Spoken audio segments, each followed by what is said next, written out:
Okay, turn 60, and turns are taking a long time now.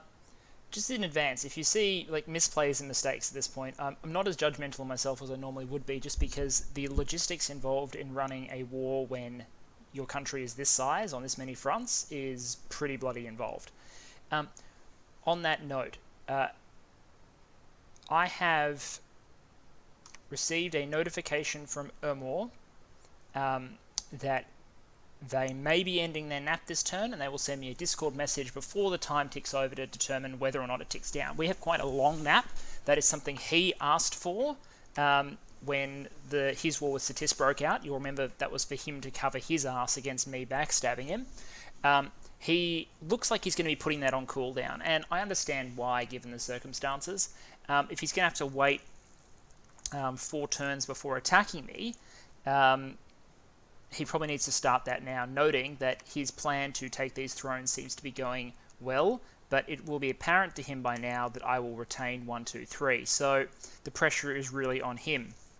Plus, he will have seen this turn, presumably, that I am well up in Satis' stuff. So with all that said, let's go through the turn. I'll talk about the run first, and then we'll talk about movements on the map. So Satis is going out with style. We've researched Evocation 9. That's important. It's also the reason why we resummoned these Fire Kings over here, because now we have Evocation 9 means we have flames from the sky, and that is going to be part of our strategy here on out. We're being diseased again, but that's fine. I intend to end this game before those units die of disease, so that's fine.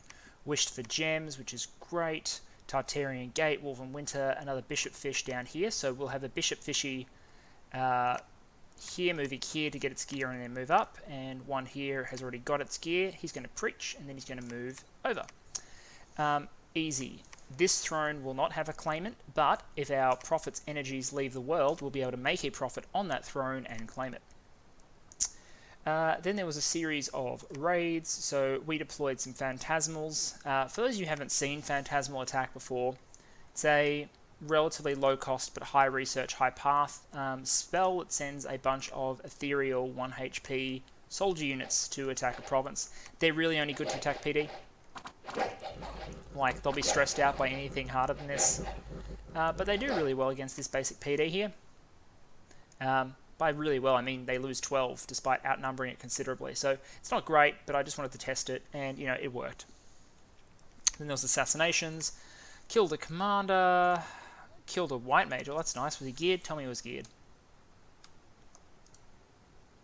Yeah, he was, and he wasn't no form protection. So what does he do? Stygian skins. That makes him... his protection is actually much higher than that now, but that won't matter against a water elemental. And then what does he try to do? Tries to do Horde of Skeletons.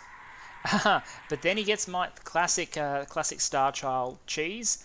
He gets Mind Blasted, paralyzing him, meaning he doesn't get the skeletons up, meaning that the water elemental gets to then crush him. Great. Assassin's water bottles, not broken, kids. This is fine. And I'm using them on a very small scale, so there we are. And then this is the let's take all of Satis' territory scheme. So, Greater Wilds, fine. Woodlands, fine.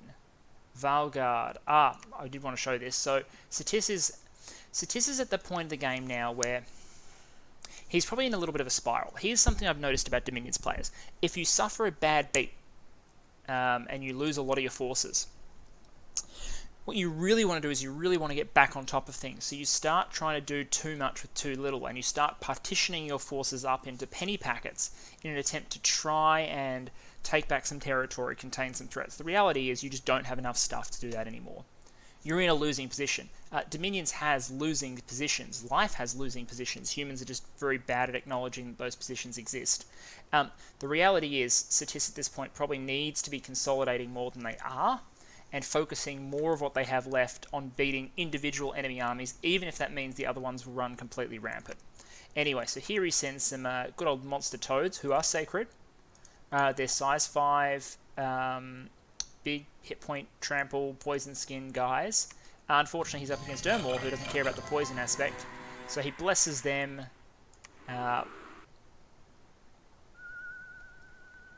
And what does this do? Oh, this triggers... So this triggers a bunch of gem use from Ermor. There's a little bit of banishment here, but not enough to get rid of all of the lifters. Ah, you see some control the dead there. Did he get anyone? Doesn't look like he got any control the dead hits. The banishment is brutalising the lifters though, but not before the lifters are going to murder all of those units. What's Ermor got? Ermor's got some swarm and some fire elementals. And I have a feeling the lifters are going to take it the rest of the way. Cool. So, casualties. Not bad, but Ermor can afford this more. So, Kakithiad, Marshmaster, 3 White Mage Marshmasters, 4 an Adventurer, 2 Adepts, 3 Adepts. So that's a bit of a price. Duskelder. So that looks like I'm going to say that he triggered bone grinding here. I'm going to say that the Duskelder was bone grinding. Let's just confirm that, and that would explain the AoE battlefield wides. Yeah, I'm wondering, was that bone grinding? Yeah, he does. So I'm guessing that Ermor didn't expect this battle, because he wouldn't be casting bone grinding if he had his forces in the field too, because he's clearly killed his human mages. Yeah, he clearly kills his human mages with his own bone grinding. Most of the kills in this entire battle are this Duskelder casting bone grinding and killing everything. So that's unfortunate, in a sense. Losing 22 lifters is good. I want to see Ermor lose as many of these as possible, preferably. This is a complete wipe for this Cetician army, and his ability to replace those armies is decreasing. Tartarian raiding. We threw him off our throne, which was fine. No, I didn't want him to see that. Lorbra, Tart, and Pugria, the fortress, where we lost 1 Lobo Guard to 162 defenders, including a few mages. But again, as you'll probably see, Magic makes a bit of a mockery of most challenges. So what I did here was I had my... he's cast Foul Vapors in defense, but it doesn't matter because I've cast Serpent's Blessing and Mass Regen. So I'm going to be fine. I sent the Water Elementals in first to help break in. There's a little bit of... those are Ice Strikes, I believe, that I'm throwing. Because my units can throw those without communions or any issues. They have good range. They do decent amounts of AP damage. They don't have a huge AoE or anything. But, you know, it's a good general purpose, low path evocation that you can cast without communions. The reason I don't like using communions that aren't turbo communions or aren't stable state communions in siege battles is because they go so long that you tend to burn out anything that's not balanced. So I like these non-communion setup, Water 3 caster sort of setups. Anyway, the Gelatinous Cubes might have been a slight challenge, but we have 31 protection, right? Oh, and then there's some gifts from heaven. Meanwhile, the Tartarian has flown in. Good old ScoMo. ScoMo's in there beating people up with his Frostbrand. And game over, man. Game over. So yeah, we lose 1 Lobo Guard. The Meteorites and the Slave Mages do a lot of the killing there. ScoMo really only served as a distraction.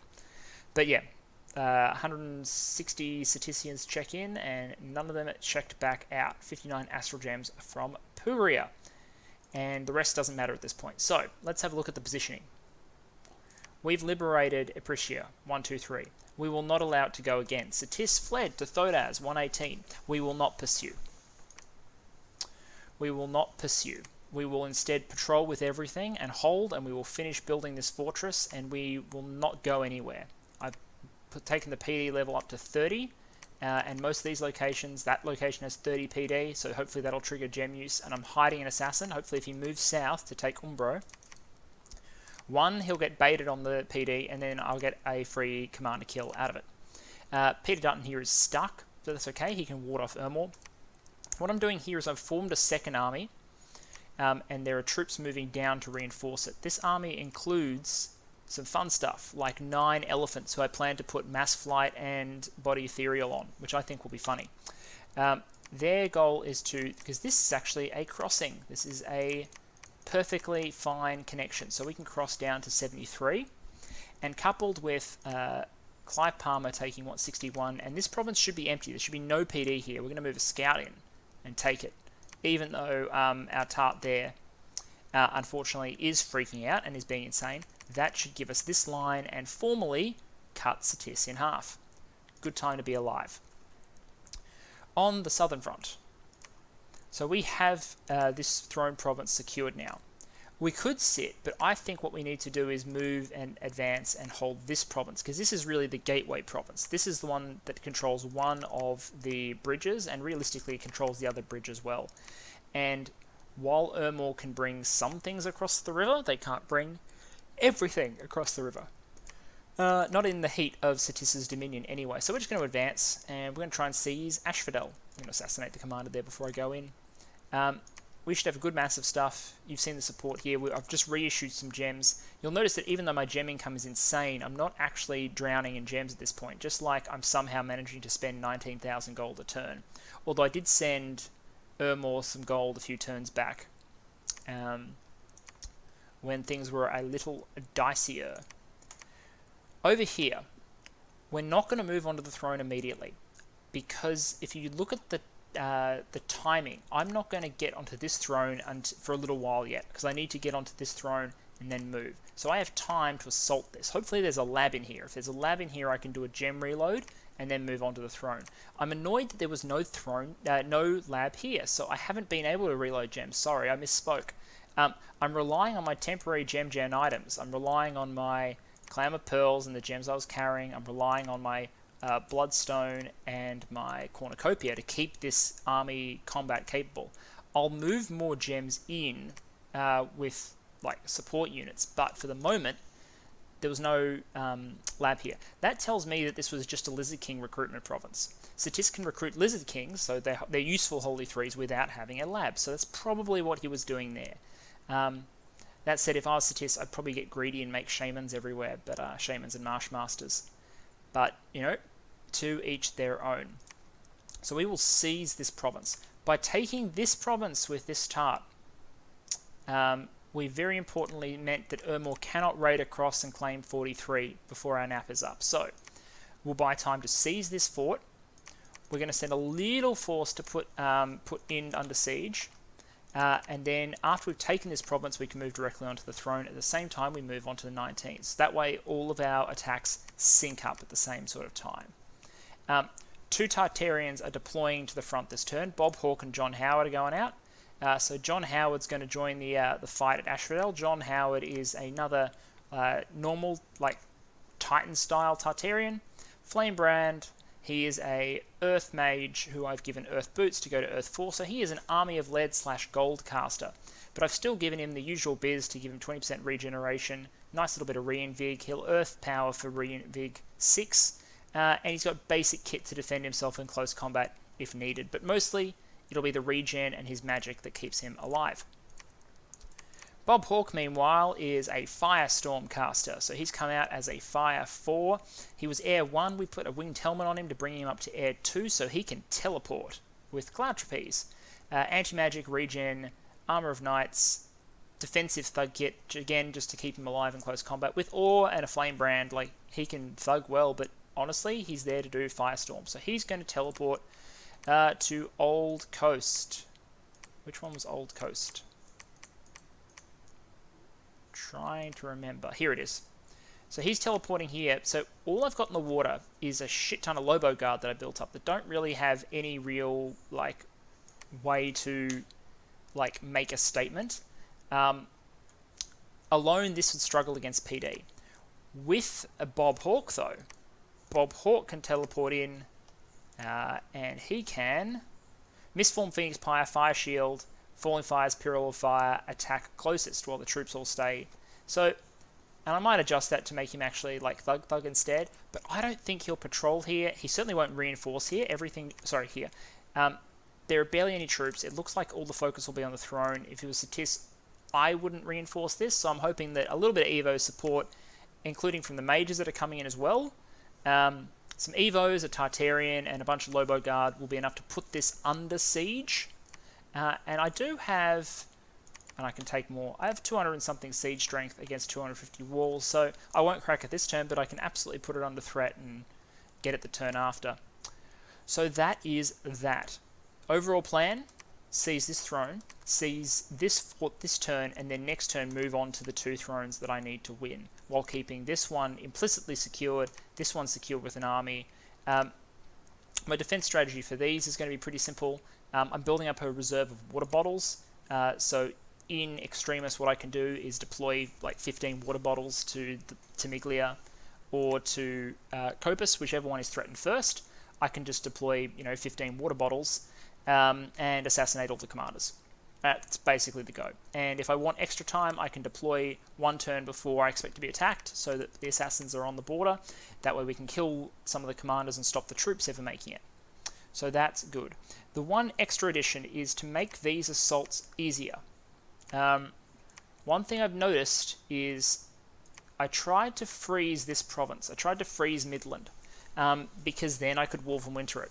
Unfortunately, my mage was then killed by a flame blast and died. So that means there's a Dome of Fire up. Dome of Fire has the chance to hit mages casting spells into the province with a blast of fire. Fire Kings have flame resistance 34 and will not be hurt, so they don't care about the fire shield. So what I'm doing, now that I have Evo 9, is I'm casting Flames from the Sky here and here. Will I get value for gems? Maybe not, but it will make my assaults easier and mean taking these thrones and winning the game will be easier, so I can't think of a better possible use of fire gems at this point than nuking units, because Flames from the Sky absolutely will kill lizard mages. Absolutely will. Entirely capable of doing it. Maybe not lizard kings, but the shamans and stuff that I'm worried about, it'll splat them, and it will splat the troops, which are the things that hold up the walls. And the fewer units holding up the walls, the better. I'm going to bring a shit ton of siege strength, but the less siege defense, the better. Anything else interesting? We're going to get another Tart Gift of Reason. We have 2 waiting to recuperate, and 1 that is insane that will be ready for deployment next turn. The one we summoned is another Snake Dudes. We're getting a lot of Snake Dudes. And other than that, we're solid. We're going to run Thalm now. I'm not sure we're going to get to Thalm, but the point is to get all the way up to Master Enslave and Undead Mastery. Undead Mastery being the more useful one versus Ermor. So if something goes wrong, we'll have that. But in the interim, we'll get Vengeful Water. And I'm pretty sure that once we knock Purgatory down, we can cast Vengeful Water, supported by a really high Dominion Strength, which is now Dominion Strength 18, 19 in the case of conflicts, which explains why my Dominion graph is doing this still. That will provide a great extra layer of defense to all of our territory by throwing water elementals at people that we don't like. So, that's turn 60. I will report back in turn 61. Okay, turn 61, and as you can tell, there's not actually that much Satis left. Ermor has comprehensively demolished most of Satis's territory. But while Ermor is swallowing up most of Satis's territory, I am definitely swallowing up most of their thrones, and I still remain far larger than Ermor, with the income, the gems, and increasingly the army to match. This is just me putting out huge numbers of Lobo Guard using my insane stacks of cash. So, what happened this turn? We're at Thalm 7, because we can do that now. We're researching 4,400 points a turn. If this game went much longer, I could finish the research tree and then empty all of my labs into this massive human wave of communion mages. I can demonstrate that tactic to you, but it requires me to put up a game that I haven't put up yet, and I haven't decided yet which game I'm going on to after this one. I'm trying to think of the future a little bit, though, to get me through these really long, painful turns. We cast Wish, we cast Mine Hunt, the Mine Hunt failed, we got Tartarian Gate again, Bob Hawk, Cloud Trapezed, Big A. So this is my Air Mage. So we're getting the Air Queens back. So Sarah Hanson-Young is back. She's re-geared and she is casting Cloud Trapeze to get to the front. So you thought you killed them, but they're back, bro. They're back. She got a Never Healing Wound, but other than that, she is ready to get back into the fight. Flames from the Sky. So he was hit by the Fire Blast, but doesn't matter. He was not injured at all, and he killed 42 units. and Peter Fligos killed 22 units. So 66 lizards burned to ash. If even one of them was a mage, I'm happy at this point. Because speed matters more than efficiency. Eventually they can repeat this on the big Ermorian stacks, and it will be really brutal. Like, it'll be brutal to Ermor. Because he doesn't get Undying on his Sacreds when they're not blessed.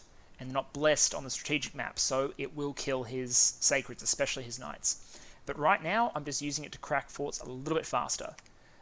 Old Coast, Tartarian, Asphodel. Tartarian landed first, suppressed the PDs so that the Lobo Guard didn't even have to fight, which was good. Let's have a look at how...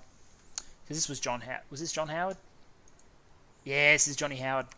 Little Johnny.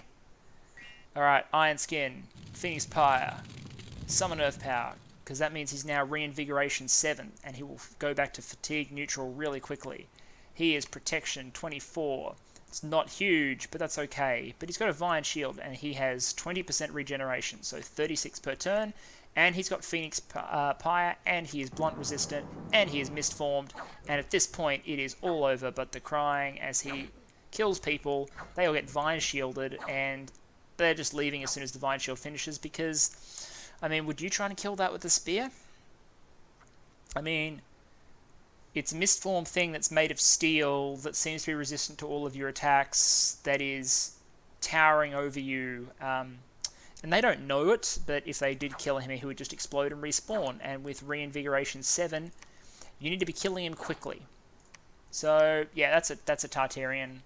Remember, John Howard is a caster. I just put him into thug mode for the purpose of that battle. I love tarts. I am doing a tart video, by the way. It is happening. Late game conjuration video, confirmed it will happen. It's never too late to find magic sites. I just do this to keep up the habit. So more gems, because I was desperately running low. Assassinations, no commanders to assassinate now targets areas there. AI Shiniyama, just sending scouts around. Dragon Point. So this is our hybrid army, which includes our elephants that I've just thrown together. This is the whatever I happened to have handy at the time army. I think the evocations will just kill the lizards. Yeah, evocations and elephants. You don't normally see late game elephants, so maybe I'll get a chance to try them out before all is said and done. Ind. We did in fact manage to put Ind under siege because it was just PD there. So good. So that prevents anything that happens to be in the Ind fortress from moving to reinforce the throne. Thorn Woods, Clive Palmer ate some PD. Scout attacked Ermor, failed. Is this the battle? Is Iron Range the one I'm on? Yes, it is. Okay. Ladies and gentlemen, the greatest battle in Dominion's history.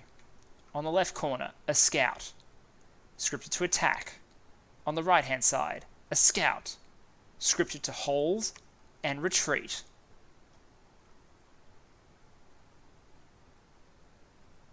Wasn't that incredible? So our diseased, weakened, crappy scout takes Iron Range and with it secures this area. So that's great. We've now got a stranglehold on Cetissian territory. There's almost as much Cetis left in Marignan as there is Cetis left in Cetis, which is kind of funny. Cunal, Iron Range, Arden, just PD. So that province is now under siege. Okajab, Tenvir. Yeah, AI Shiniyama just doesn't understand what's going on, so there we go. And then we stormed this fortress, but there was nothing really inside. We didn't have as much magic because we have, but it was enough. We lose some infantry, hooray. But goal accomplished, fortress taken. And once again, there is no bloody lab inside. And worse than that, Corey Bernardi, who is our E4, is unfortunately deciding to site search because he's gone a little bit insane. So we're going to build a lab. And we're going to move on to that fort. Luckily, I thought that there was a risk there would be no lab here, and last turn I flew in this guy with some flying shoes to carry gem reloads, just in case. Be wary of gem reloads, guys. Don't underestimate how many gems you'll burn through fighting people, and yeah, don't underestimate that.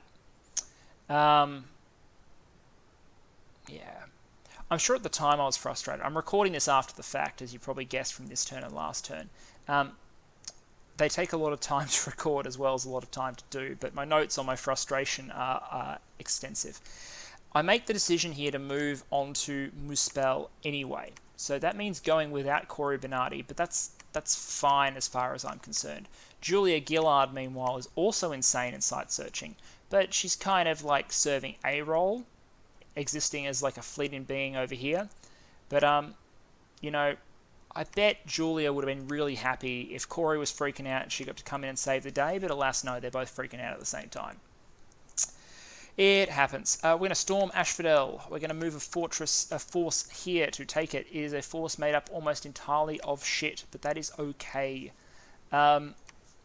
We have got John Curtin, Paul Keating still recovering, but Rupert Murdoch, the Tartarian monstrum, is also an air random with 1 point of astral and 2 points of death. So Kit, winged helmet, deploying, and what this guy will do is deploy to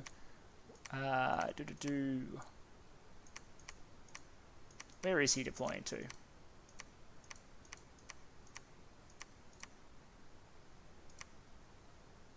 Sorry, this never happens to me.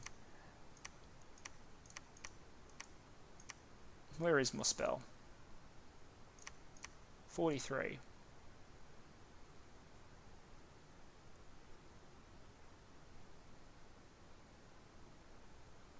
Alright, I guess we'll find out next turn when he deploys. Oh, there it is. Okay, great. Okay, that makes sense.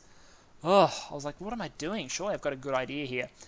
Clearly I do. So, Rupert Murdoch will deploy ahead of the army and go Misform, Invulnerability, Soul Vortex, Protection from Lightning, Wrathful Skies attack. There we are. Now this makes sense. Okay, so I will teleport. I will catch any patrolling units. It might just be PD, but if it's not, he'll trigger his buff himself to be super survivable, and then he'll cast Wrathful Skies. And Wrathful Skies will kill the army. Then this force will arrive. This will prevent this army from being gem baited by whatever happens to be there. Instead, Rupert Murdoch will come in, Cloud Trapeze in, drop down from the sky, and kill everything with lightning bolts. You know, yeah. Seems about right. Robert Menzies is unfortunately insane and is pillaging this turn, but at least he has not. He's got his reason back. So when we do get Robert Menzies next turn, good old Bob Menzies, a long-serving Prime Minister, will be able to again Cloud Trapeze because the air path, and he's just bringing a little bit of water and nature to the field, so not particularly useful, but you know, we'll kit him and he can kill stuff. And the fact that we're producing a super combatant every turn bodes well for us. Next turn, seize, put this under siege, put this under siege. Next turn, assault. We will be storming this fort, but we will only be using a little bit. We don't need to overkill. You're allowed to split your armies. I don't think I need much to storm this. I don't think there's much in there, so I'm just sending a couple of infantry. But I am moving more stuff on just in case. I'd like to take this fort, but if I don't take it, that's okay. Bishop Fish, moving in. And over here, Bishop Fish in position. Satis thought they were the one rushing. I'm not sure if I'm rushing or pushing by definitions, but, you know, I'm doing what I'm doing. Marignon has confirmed that after they are done with this war, they want their old land that Satis took back, which we will give to them, and then they are happy to join in the fighting. I don't think they want to fight me over the thrones. I think they are aware that basically Ermor is going to decide the fate of the universe with me. So we'll go from there. I am casting Flames from the Sky again. You'll think, how am I doing this? Well, 22 fire gems per turn, plus 25 fire gems from Wish, plus a lucky luck event and a little bit of alchemy means I can afford to fire off 2 Flames in the Sky and do a little bit of gear and gem issuing every turn and be fine. If I don't get the luck events, then I need to watch it a little bit, but Flames from the Sky, it's actually pretty cheap. It's only 30 gems. Like, you can do it. And it's not like I don't have pearls to alchemize, right? For the record, that's the global enchantments, in case you've forgotten. Purgatory is the only thing that's not mine that is up. So we're good, and we'll wish again, of course. We have the pearls to wish. Boom. That'll give us another 75 net gain. Satis is out of the game. They don't have research mages left, and without research mages, there's no risk of them suddenly having something that lets them counter my armies. They don't have an answer to my mega buffed armies, which are what I'm using to reduce and take forts, and they don't have an answer to the Tartarians. And most importantly, they don't have an answer to what happens when the Tartarians and the armies work together. Like this situation, right? Where if he sets up something to receive this army, some sort of trap, let's just say he had Wind of Death. He doesn't have Wind of Death, but if he had Wind of Death, he could set up a big Wind of Death trap here to be prepared for this army. Well, instead a Tartarian's going to jump from the sky and take the province first, killing all the mages that are there to Wind of Death trap while ignoring it. Okay, well, what if he sets up a bunch of Tartarian kills? Well, what if the army walks in and I don't teleport a Tart on? Then the army's just going to murder all the counter thugs, because anti-Tartarian counter thugs built cheaply and properly get slaughtered by armies. So the synergy, the combined arms of having Murdoch and the conventional forces fight together over here basically makes this a foregone conclusion. This is where there was the larger force, but we're also hitting it with flames from the sky every turn, so options are limited. On Ermor looks like they have breached, or at least I imagine they have breached Valgard. It looks like they have taken Satis, so Satis itself has fallen. This fortress is under siege. Ermor is present all the way down here. They've got a thug sieging this fortress. Ermor's present around the place in a big way, and I imagine you can see there are temples going up. So I imagine his solution to purgatory has simply been, yeah, another one here. 1, 2, 3, 4, 5. So his solution to purgatory must just be to get rid of Satis's dominion. And I wouldn't be surprised if there are archbishops and things like that out there. And I believe his god is in the field somewhere too. So it may just be that he's deciding to build bubbles where Satis's dominion isn't existing, and because it isn't existing, purgatory does not apply. So for this turn, I've told you what I'm doing there. This fort won't break immediately. We're going to move up and take 74. I've decided it's time for Shiniyama to end, so there will be a small force, like I said, just a small force, which is mostly conventional troops, but enough to cast either mass protection or mass regen. Move down, take Kepria, and then maybe we put 81 under siege, just because I would like to get rid of the last Shiniyama Dominion. That said, there's not many candles left. We've done a pretty good job. I'm going to keep my logistics operations going, but at the moment it looks like we're going to be able to secure the thrones. Ermor doesn't look like they're going to be able to end the nap, reach the end of the nap in time to get to the places that they need to get to in order to stop me winning. If their plan was to take this and then take this, they're not going to get there in time. I think more likely their plan was to take this while at the same time coming down and probably threatening either this or this. I don't think this is more likely. With them cut off like this, it's not going to happen in time. So I'll go on to turn 62 now, straight away, record it immediately, because I'm feeling pretty good. Alright, let's look at the flames from the sky casualties. 33 units killed and 27 units killed. And then we've got battles. I'm going to get... So this will be Rupert Murdoch jumping in from the sky. So there he is, there's Rupert. You'll notice he's carrying gem reloads for the entire army too. So Misform, Invulnerability, Soul Vortex, Protection from Lightning. What's he fighting? Oh my god. Rupert, you didn't need to spend gems on that shit.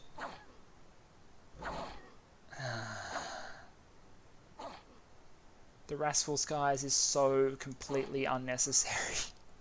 That said, he's still got the gem reloads that he needs, so that's fine. Alright, cool. The insane Julia Gillard actually found Labyrinth of Skulls, so there you go. Took Kepria. Oh, our forces defeated the attacking force from Satis. Interesting.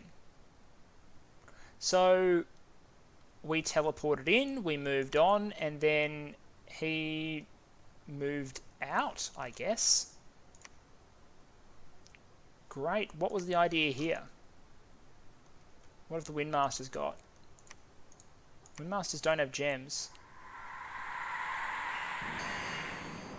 Are they just... Is this just a... If it's a gem bait, why aren't they carrying gear? I'm not sure what's happening here.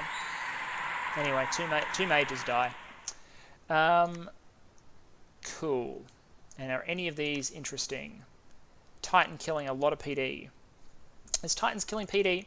Look, let's just watch Tartarians kill stuff, because you don't get to see them very often. They're not a feature of many games. And to be honest, you've mostly seen them kill shitty, like, small amounts of PD so far. This is at least a little bit of heavy cav. But you know the reality. The reality is he's completely immune to damage. He's 28 versus Mundane. He's reinvigorating. He's got Soul Vortex, and he has Ore. So the Soul Vortex is probably doing as much damage as his weapons at this point, coupled with the fact that he is mistformed and mirror imaged, and he will delete a square per turn until the end of days. Not that everything won't just flee from his fear sooner rather than later. Satis beat back some Ermorian PD. Ermor killed some Satisian PD. We took Midlands. Shiniyama continues to fail. What's Satis doing here? Okay. Cool. Like, alright, you can have it back for the moment. Julia's still insane, and you can't get from that province to the throne, so I'm not worried. That's fine. This is PD of mine killing 29 Vine Ogres and a Crystal Mage. How many PD is this? I don't know. It's I have 20,000 income a turn PD. It's not actually that big a dump. The heavy cavalry must have done a very good job here. And it looks like we paralysed the mage at the back using our one PD commander, which has caused him to flee. But the cavalry have killed everything by then anyway. So, oof. So that did not... Neither of those went well for Satis. Glade Woods went well. Clive continues to eat the defenceless. That's fine. An Empoisoner and Marshmaster, nice. So he's trying to efficiently raid back. The reality is it's not going to happen. Ermor attacked Satis and won. What have we got here? Marshmaster, White Mage. This is in Valgard. Oh, interesting. So he's using Bakemono Show. I'm betting those are mercenaries. Oh, so that's the throne province. Okay, so Ermor now controls that throne. So let's look at Thrones of Ascension. So Ermor basically has 4, I would think, including that one. Way short of what he's going to need, and he's not going to get to mine in time. We seized Asphodel. We lost 2 Meteorite Guardsmen and 2 Lobo Guards, killing the defenders. Probably just Archer Fire on their part. And Arden. We failed to capture the fortress. That's okay, I only sent in troops anyway. So what did... Yeah, okay, that's fine. So what's on Arden now? Okay, we've got an Air Queen, so Sarah Hanson-Young's on Arden. So I'll move the Bishop Fish off so he doesn't get involved in that fight. Sarah Hanson-Young can take that fortress herself, that's fine. The troops can stay outside and watch. Don't think that will be a problem. So the key here is we have broken Muspel, we are storming, and we've got Rupert Murdoch here now in support mode, which is handy. So he will now be Fog Warriors casting, which is nice and cool, which frees up our Fairy Queen to go straight into mass flight. The reason I go Elemental Fortitude first is so that she has time for the Communion Mages to spin up into Communion mode before she casts mass flight. Otherwise, I'm worried she'll skip it on her script and forget to cast it later. At this point now, we can continue advancing as long as we reinforce these thrones and hold. If we seize 19 and 43, the game is over. There's no way to prevent that from happening.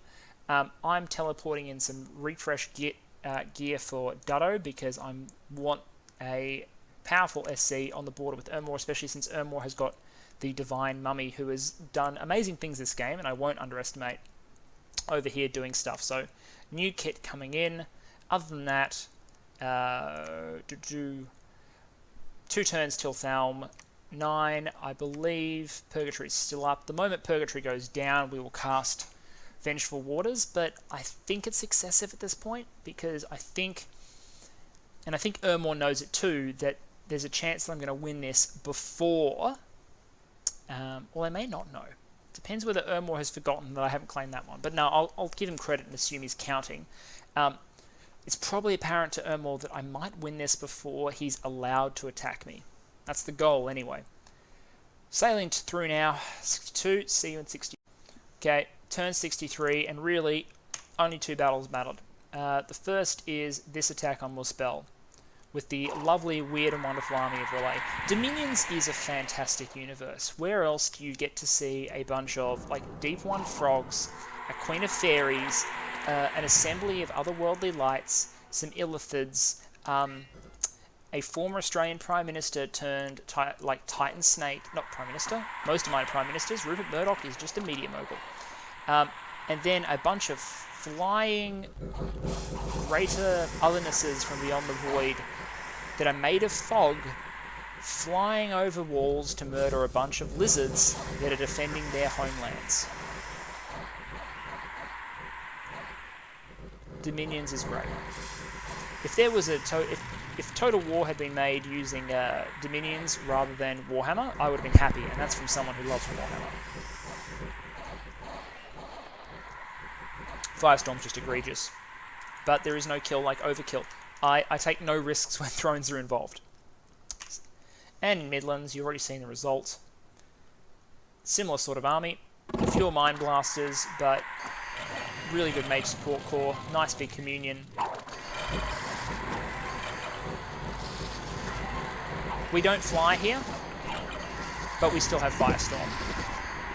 And while his mages are able to put up some resistance, in particular these mages, these white mages at the back, Skelly Spam will never work against Firestorm.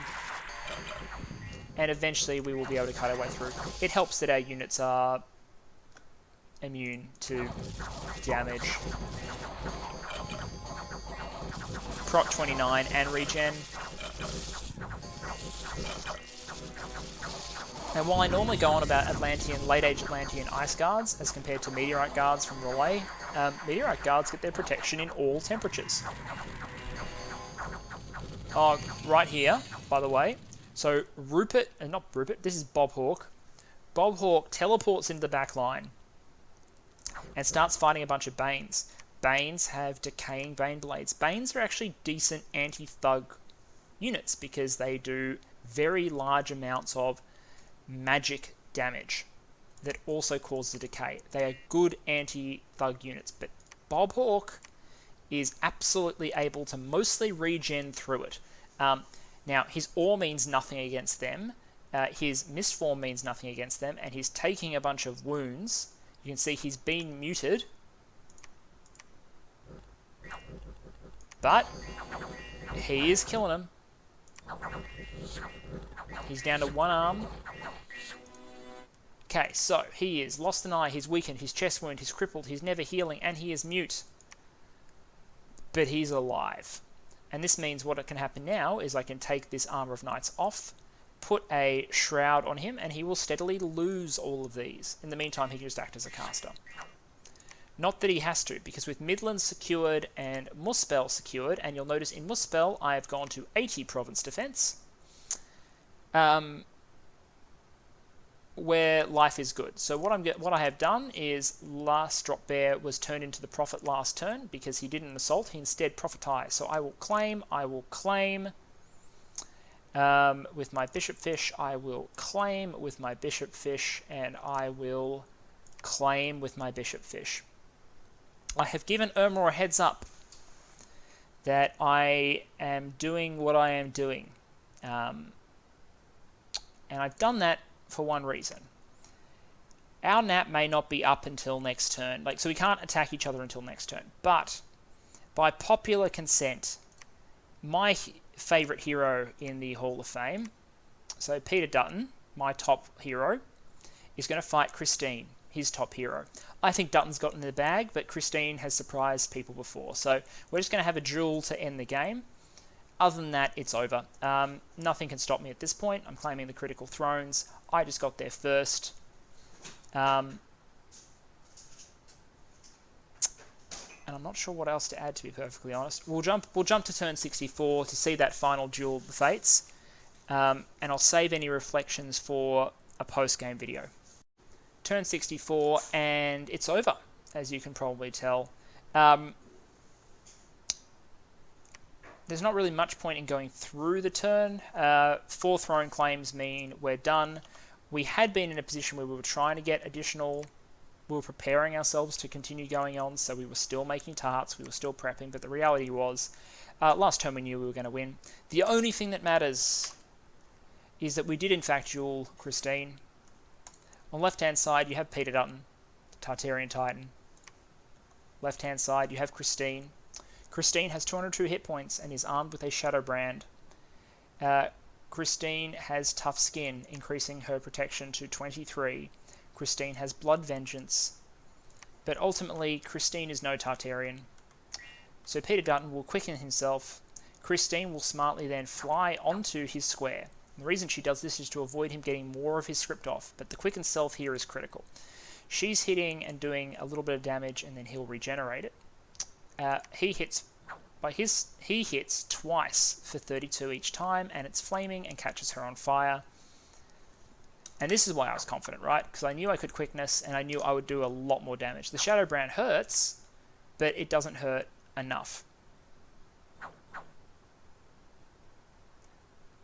Mostly because he's only stabbing me once for every 2 times I stab him. Like, if he was stabbing twice, he might be able to overcome the regen eventually. He's doing most of his... That was a Blood Vengeance hit, so well done there. And then Christine retreats. So no one dies. Well, they're both already dead, but no one dies again. Christine lives to fight another day, but ultimately Ermor must bow down before the new Pantocrator. Because we reign supreme. We are the Pantocrator. Our enemies are cast down, broken, dead, enslaved, and imprisoned. We are the sole author of fate. We summon the tides, dictate the seasons, give or withhold fortune and light. We light up the sun at dawn and quench its fires at dusk. All moves now according to our will. And you know what? Our first decree is going to be no more bloody bushfires. And I might skip any pestilence as well, but mostly the Australians fled through the spheres to escape the bushfires. They conquered the oceans, then they moved on to land and secured ultimate power. Why? To stop the damn bushfires. So life is good. I will show the graphs very quickly, but I will be doing a post-games analysis video. Then the plan is to do 1 or 2 strat vids, and then I will take input as to whether I should go back to the Atlantis or Ulm games and finish them off, or whether I should just double down on strategy in the immediate future. So as the game ended, we were about twice the size of Ermor right at the end there. We had significantly more forts as we took them from Cetis. Our income was beyond a comparison. Our gem income was dumb, because remember, this does not take into account Arcane Nexus or Wish. Wish was adding 75 additional gems per turn. Arcane Nexus was adding between 60 and 90. Our research was middle of the pack early. Yeah, it was middle of the pack early. Started to break away a little bit mid-game, and then went nuts. Interestingly, GC's German actually had the second highest research in the game. If you look at income, we ran most of the game under or slightly above Cetis, and it's only right at the end that we started to break out. Similarly, with provinces, we were behind Cetis and Nabar, so Cetis and Nabar got away to an early lead. We then equalised, got a little bit of a lead, then mostly stayed parallel, so we were keeping pace with Cetis' expansion, and then we just broke away and went nuts. This breakaway, by the way, is the Shiniyaman invasion. You can see the direct concurves on either side.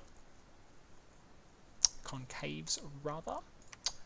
But research was clearly our main area of advantage. We broke away, and then we got way ahead, to the point where by the time we were fighting these late wars, we had several times the research accumulated as other nations. Dominion, we were a weak party. We were among the lowest dominions in the game early. We really were struggling, and it's only as we started to turn our wealth into temples and we killed nations to get rid of theirs dominion that our dominion started to run away. Army size. Ermor was the clear leader most of the game. Cetis was actually in second along with Nabar a lot of the time, which is scary considering Nabar's units were so good. Kalen was up there for a while. We were sort of keeping pace with the big guys. And our troop quality was pretty high. Like, I didn't start making Lobo Guard until later. I kept pace with Satis right up until I cast Gift of Nature's Bounty, and then I switched to Lobo Guard, who convert gold into combat power more efficiently, and I started doing this stupid curve, wherein I would have caught Ermor eventually in terms of chaff numbers, just because I was pumping out so much of it. Finally, Ascension points, you can see I wasn't really the early leader, it was the land nations, because water nations always struggle early for thrones, because there's very few thrones in the water usually.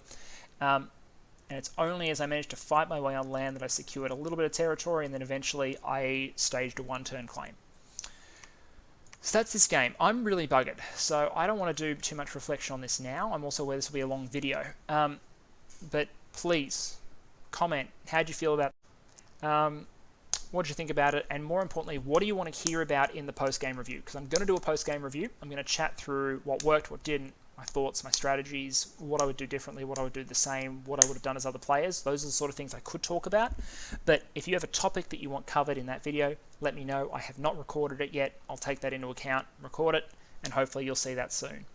But thank you for sticking with me for so long. A 64-turn game, short by Dominion standards for something this size, but still, it's a bit of a slog to get to this point. So really, guys, I appreciate it. Thank you for sticking with the Australians all the way through, and I hope you are pleased with the victory that we've been able to achieve.